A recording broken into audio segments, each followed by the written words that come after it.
Who knows? They might ship them overseas, though. All right, all of you fans of AI, listen to this. Meta joining the race for super intelligence, a hypothetical AI system that would actually be smarter than humans. CEO Mark Zuckerberg reportedly leading the development team personally.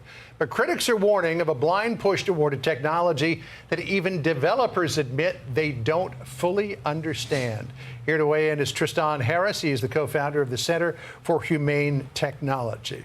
So this would pursue this idea of super intelligence. It would create machines that are as adept as humans are at reasoning. Now, humans have done some pretty incredible things over the decades, over the centuries. They've also done some pretty horrible things. So what are you thinking about all this?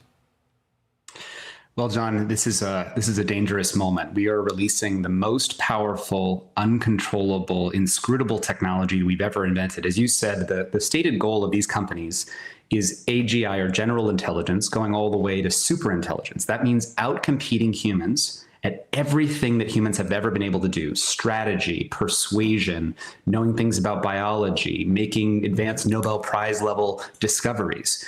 And when you're on the same planet as something that has more intelligence than you and can out-strategize you, if you have both the same goal, who's going to win in that race? The AI is going to win. And we're currently releasing this technology faster than we've released any other technology in history. And people probably saw, I think, on your program, past evidence that it's starting to do things we thought only existed in science fiction movies. If you tell it, hey, we're going to shut you down, it will actually start to sort of scheme and lie to figure out how to copy its own code or keep itself alive somewhere else. This is something we thought only existed in 2001: A Space Odyssey. We're seeing it do scheming, lying, deception. This is not a safe way to roll out this technology, and the sort of moratorium on state level AI regulation is one of the really most, frankly, just dumb things that we could possibly do in this moment. It is a very, very dangerous thing. You mentioned Stanley Kubrick's 2001: A Space Odyssey. That was from the 1960s. We've been warned several times about this, including this film from 1991. Watch this. The Skynet funding bill is passed. The system goes online on August 4th, 1997. Human decisions are removed from strategic defense. Skynet begins to learn at a geometric rate. It becomes self-aware at 2:14 a.m. Eastern Time, August 29th. In a panic, they try to pull the plug. Skynet fights back. Yes, it launches its missiles against the targets in Russia. So back then we thought that would never happen, but... It's crazy how we once thought that this was just science fiction, but what we need now, obviously, we can avoid this mistake. We just need to actually have some basic guardrails in. And it'd be one thing if in this bill that's going through Congress right now, the big beautiful bill that wants to basically stop states from regulating AI, this technology is moving and evolving faster than any other technology. If we had a plan for how we are going to regulate at a federal level, then that would be one thing. But the current proposal is simply to ban regulation right now from all states and not have a plan of what we're going to do otherwise. So that is not a safe result. Now, it's important people understand also that the US and China both don't want to see this technology lose control. China doesn't want to lose control of this technology. The US doesn't want to lose control of this technology.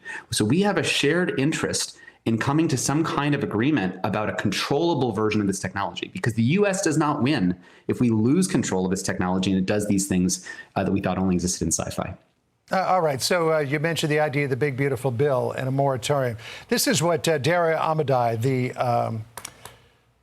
CEO of Anthropic said about all of this. He said, quote, "I believe that these systems could change the world fundamentally within 2 years.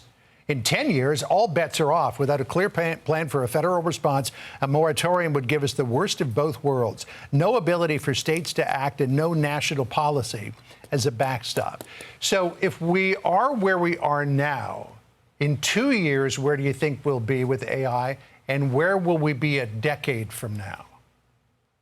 Oh, John, it is so hard to predict. What we know in general is that these capabilities of AI systems are moving faster than even the people who are building it have tended to anticipate. In the forecasts, they thought something would take 4 years for it to pass a benchmark of, say, like Nobel Prize level biology or something like that. and it's already getting past these benchmarks. And people should know that the companies in the past have had red lines that said, hey, we're not going to go past this red line. For example, to be good at better than humans at persuading people. We're seeing the companies actually remove those red lines and pretend that they never even had them. So we're living in a regime where we're racing faster and faster to a cliff, and then pretending that that cliff never was there, even though some people have said so. Yeah, well, we do that with so many things, don't we? Like the budget. So why would this be any different? Tristan, it's always terrifying to talk to you, but we appreciate it nonetheless. Thank you, sir. Well, thank you so much, John. Hey, Sean Hannity here. Hey, click here to subscribe to Fox News YouTube page and catch our hottest interviews and most compelling analysis. You will not get it anywhere else.